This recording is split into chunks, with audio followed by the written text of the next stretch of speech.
like to welcome members of the press here today. Thanks for coming. I'm James McConkey. I'm a member of the law firm of Parker and McConkey. And I'd like to make some introductions just to help people know who's here and the attorneys that are representing the Petitos. We're honored to have Gabby's parents here today. Gabby has 4 parents who loved and raised her since she was a little child. Jim and Tara's loss, I'll introduce them in a moment, is the same, but their names do not appear in the caption of the lawsuit because of the way the law is written in the state of Utah. If you could just raise your hand, maybe Joe, starting down there. This is Joe Petito, and then Tara. And then we have Nicole, Gabby's mother, and then Jim right there. Okay. There are 2 law firms involved, Parker and McConkey. The lawyers who are representing them from that firm are Brad Parker, Brian Stewart, Steve Jensen, and myself. Also the firm of Zimmerman Boer, which is an appellate firm. Parker and McConkey is a litigation firm. And Fred Voros, if you just introduce yourself, is a member of that firm. He was the retired presiding judge of the Utah Court of Appeals. And we also have Dick Baldwin, who's with us. And Dick is well known for his expertise in the complexities of trial strategy and litigation and presenting issues at the appellate level. It's one of Utah's most respected firms who know and understand the appellate process. We will proceed by making a couple of short statements. I'll make a brief statement, and I'll ask Dick Baldwin to talk to you for a moment about the document that was filed this morning at 8 a.m., the complaint, and briefly just talk about the causes of action. And then Brian Stewart will speak for a moment and make a statement and answer questions about the lawsuit in general. And then we'll take 15 or 20 minutes and have the family respond to questions.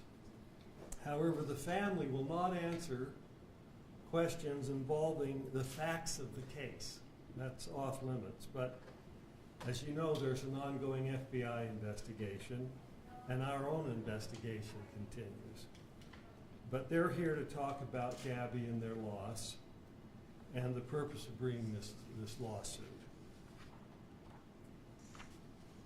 This morning at 8 o'clock, a lawsuit was filed, the primary cause of which is a wrongful death action, alleging that if the Moab police had followed the requirements of the Utah law, the Utah statutes on domestic violence, Gabby would still be alive today. The family would like me to emphasize that the purpose of this lawsuit is to honor Gabby's legacy by demanding accountability and working for change in the system to protect victims of domestic abuse and violence and to prevent such tragedies in the future.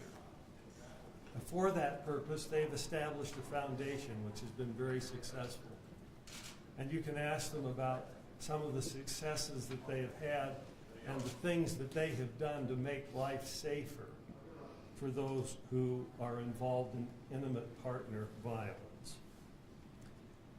Intimate partner violence and domestic violence is an insidious problem in our society because the signs and the symptoms to a layperson don't seem threatening, and they're often hidden and they go unrecognized. All these signs and symptoms were present when the police interviewed Gabby and Mr. Laundrie in Moab.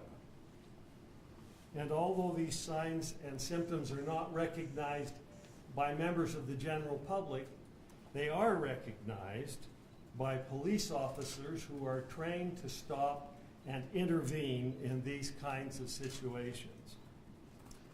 Many times, they're the last stop on a course of conduct that can lead to serious violence and death. The signs and symptoms were there when the police interviewed Gabby, but they were not acted upon, even though Utah law required it. Domestic violence is a poison, a silent killer that could very well affect our own lives and our own loved ones. I'll ask Dick now to speak briefly on the causes of action.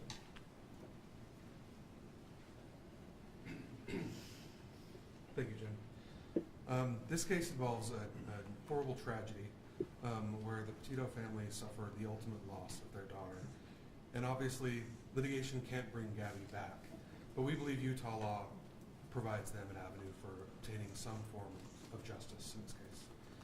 In the complaint filed this morning, we've asserted a couple of categories of negligence claims. The first category relates to the way that the officers handled the police stop, their encounter with Gabby and Brian, and describes how the officers failed to recognize telltale signs of domestic abuse to be able to see what was really happening here and misidentifying Brian as the victim in this case, when clearly he was not. Additionally, the officers, they manipulated they intentionally sought out loopholes of Utah law to be able to avoid enforcing non-discretionary law in the state of Utah. The second category of negligence claims that we've asserted are directed at the police department level. First, that the police department failed to properly train their officers to be able to handle these situations and properly identify the aggressor in a domestic violence situation. Secondly, that the department failed to properly hire and screen applicants for officers and hired officers who were entirely unfit to be police officers in the city of Moab. And so those are the causes of actions we've asserted. I'll turn it over to Brian to discuss in more detail what's happening with the litigation.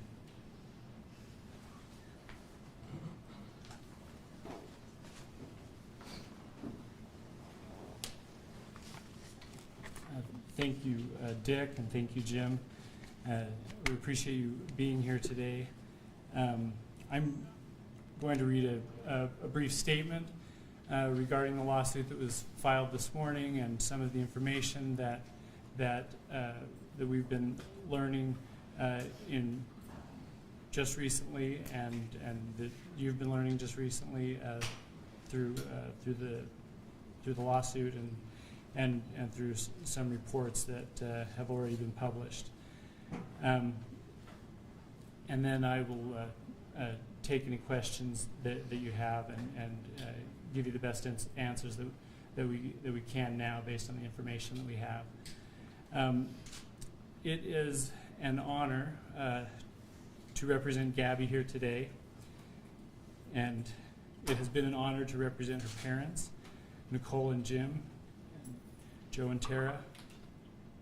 Their resilience and determination to use their tragedy to effect positive change and save lives has been an inspiration to millions. Gabby's story has already saved many lives by giving victims the courage to report abuse and to leave violent relationships. They did not take this decision to file a lawsuit lightly. Their desire has never been to simply blame police for their loss. They are grateful for the many devoted officers that take an oath to uphold the law, to serve and protect. They relied on these officers to uphold the law, to serve and protect their daughter. However, when it became clear that the officers involved did not fully investigate the threat that Gabby faced and did not follow the law, they knew they owed it to Gabby to demand accountability and change. They will continue to do that difficult work through the Gabby Petito Foundation and through this civil lawsuit. Now, recently, brave witnesses have come forward with other evidence that has come to light that add new dimension and understanding to how the officers performed in their investigation and their treatment of Gabby that day.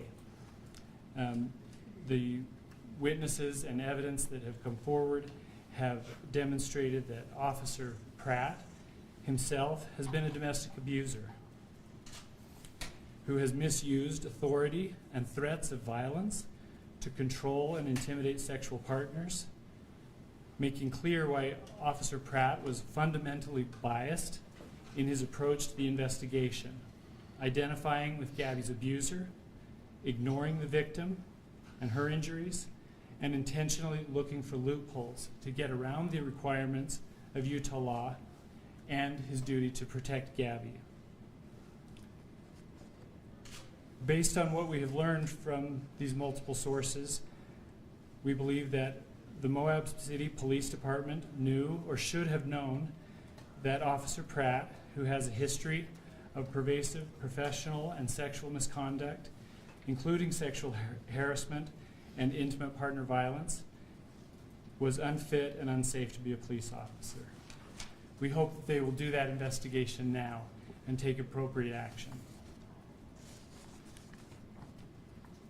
The legislature foresaw the risk of injury and death that happened in this case. And they wrote the statute in such a way that they gave the responsibility to intervene to police officers, to law enforcement, to enforce the law as written by the legislature. And Officer Pratt understood that. Gabby's death was foreseeable and preventable. In a chilling description of Gabby's life-threatening situation and a stunning self-indictment of his own decision to find a loophole to avoid enforcing the law, Officer Pratt stated at the scene, "You know why the domestic assault code is there. It's there to protect people. The reason they don't give us discretion on these things is because too many times women who are at risk want to go back to their abuser. They just wanted him to stop, and they don't want to be separated. They don't want him to be charged. They don't want him to go to jail. And then they end up getting worse and worse treatment, and they end up getting killed." Nevertheless, Pratt intentionally chose not to follow the statute and even stated, "I don't care if we use the actual letter of the law." We believe that Gabby would be alive today if he had done his job to enforce the law as written and protected Gabby that day.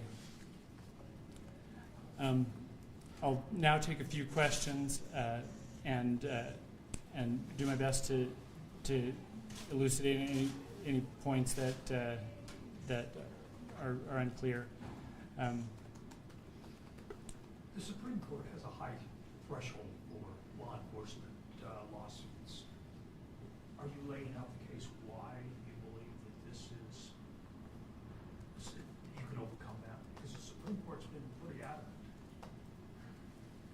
Well, I mean, we believe that these officers in this situation clearly did not follow the law, and it's clear that the statute is not discretionary. It's mandatory that they effect an arrest and intervene when these circumstances are present. And so this wasn't an act of discretion. It was a knowing violation of the requirement of the law. So are you saying that all police departments need to be making arrests in situations like this? I'm saying that You use the word all- mandatory. I'm saying that all police departments need to follow the law as it is written.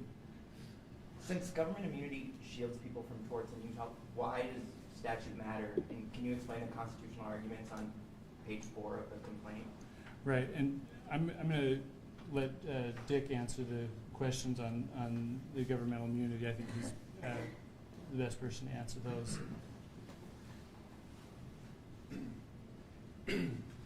So without getting too much into the weeds, a unique feature of Utah is that Utah's Constitution, since its founding, has protected the right of action for wrongful death.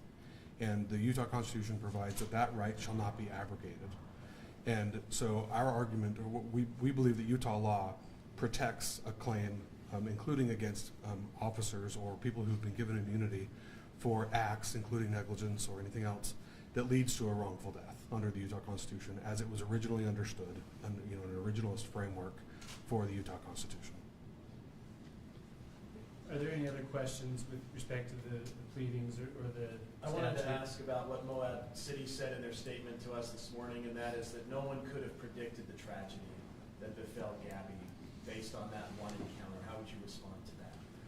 I would respond to that saying that the legislature foresaw this situation, and that's why they wrote the law the way that they did.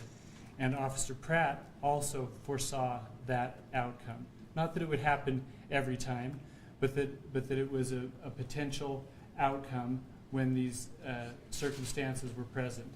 And he said in no uncertain terms that this is why they don't have discretion to not arrest. And nevertheless, he chose to try and find a way to not follow the statute that day. And so we believe, in response to Moab's statement that their officers should have followed the law, and that if they had done that, that Gabby would still be alive. Okay.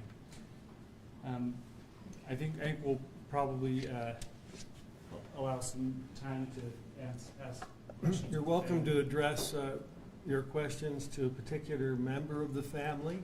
They won't answer questions on the facts of this case, the ongoing investigation, but they will respond on how they feel and why they're bringing this lawsuit. So feel free to go ahead. Are they going to approach the mics, or are they going to be? Well, I think if you'll ask the question, then I'll have them come up and stand here, recognizing that you need to have their voices loud and clear.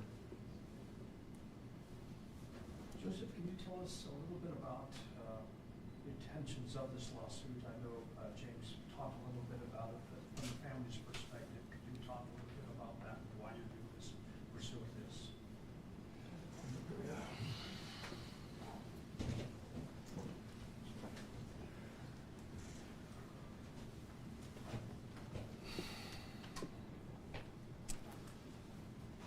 Some things need to change, and I guess there's been some things in the past that I've read and changes haven't happened, and those changes need to come, and unfortunately this is the way that's the best way to have those changes made, and it's that simple. No one here, the four of us, don't want to be here. We'd give it up in a second if she was back. Are there any other questions for me? Thank you, everyone.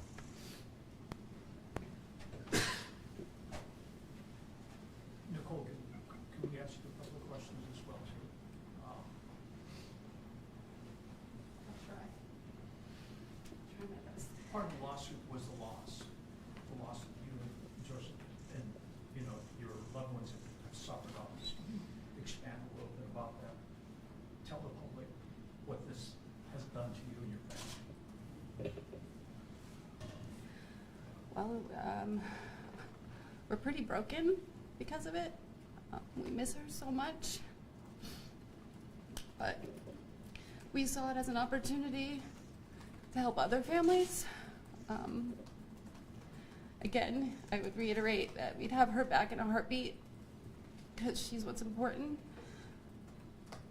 But we feel we need to bring justice because she could have been protected that day. There are laws put in place to protect victims, and those laws were not followed. And we don't want this to happen to anybody else. And it keeps happening. They know it keeps happening. So we just want to stop it. Notice this picture behind here, and obviously, I'm thinking that maybe perhaps you guys chose this. Can you say why you're seeing this picture? Or what does it mean to you? Is this one of your favorite photos? I'm so happy.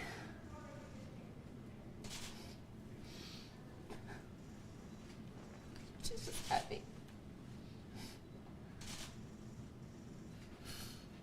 That's who she was. That smile. She was a light, and she still is a light. She's helping so many people through us. We have stories. People tell us that her story inspired them to get out of a relationship, or inspired them to change their life and just be a better person and travel, whatever it is. She's inspiring so many people. We're just proud of her. I know this is hindsight, but did she ever give any of you any indication that there was trouble on the horizon?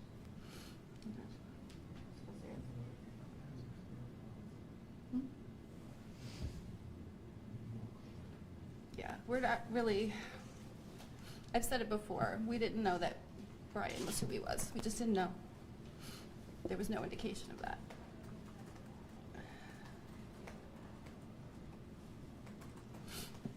Talk about your foundation. This is something that you guys are very proud of. And I think the attorney said that many lives have been saved because of this, because of Gabby. She's a light to many people. Talk about that.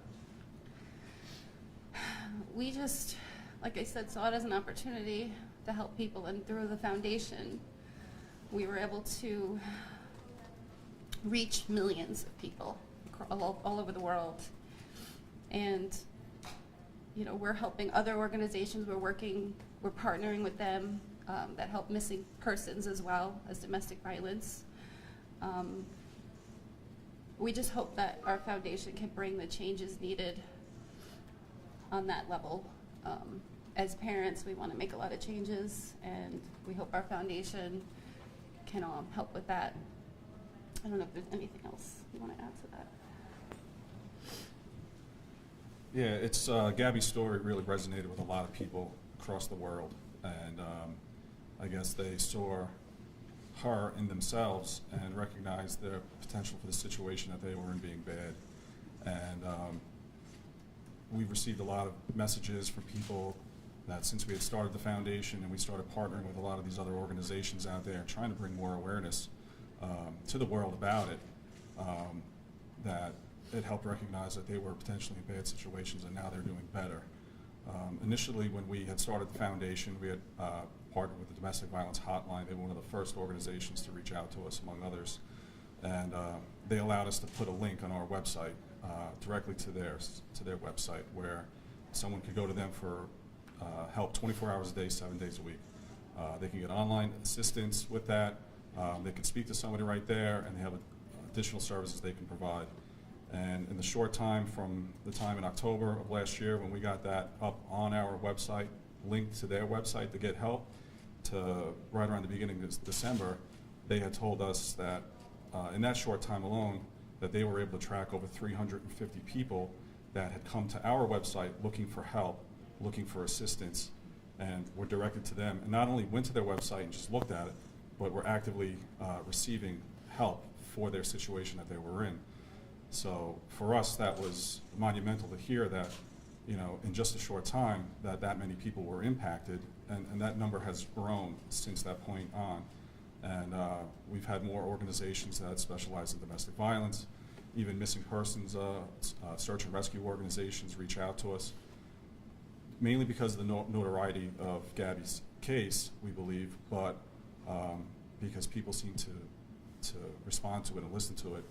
And we've been able to start working with them behind the scenes and quietly do what we can to assist other people.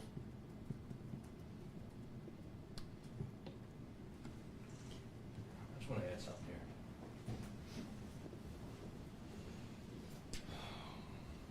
Everybody that's watching or watching this later, if you're in a situation where you feel you're in a domestic violence issue, there are numbers to call, organizations to help you. Reach out. They will help. You know, you guys have a lot of affiliates here and stuff like that. I would ask you to go back to them and put up a link to those organizations, whether it be the National Domestic Violence Hotline or a local or national missing person site, so that people can get help. Because they are the ones that matter now. And they might not know where to turn, so when they see something like this, because this story resonates with them, hopefully they can get the help and not end up on a picture behind us. I ask for that from everybody. Thank you. Okay, any other questions? And we'll bring it to a close. Yes. The witness statements that you referenced earlier on the Officer Pratt, is that just witness? Is there other evidence that you can point to his behavior before he was hired?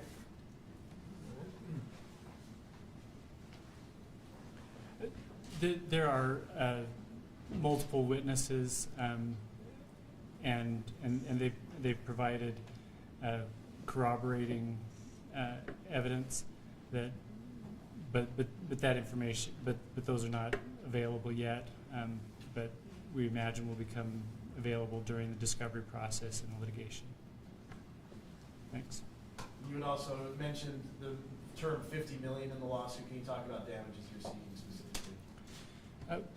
So the number that was put in the notice of claim months ago and then in the lawsuit was $50 million. Ultimately, any damages awarded will be decided by a jury and not by lawyers or by the plaintiffs. We added that number as a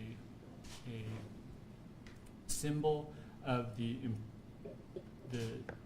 severity of this problem in our country and how important that it is and how grave the loss is that this family has suffered, but the intent of that number is to show the severity of the problem and the gravity of their loss. But ultimately, it will be up to a jury to determine what that number should be. And I'm assuming that number would be used for the foundation. Is there any plans for that the family has is looking forward to that? Well, obviously, no amount of money would compensate them for their loss, but their intent is to use those funds or any funds recovered to help support them in their efforts, which they'll be engaged in for the rest of their lives.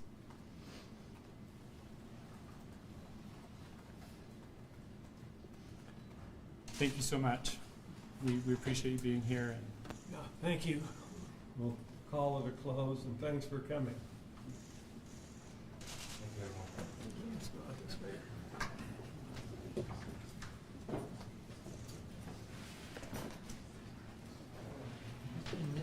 Oh, James.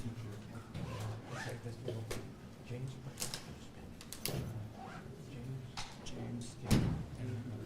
MCCO.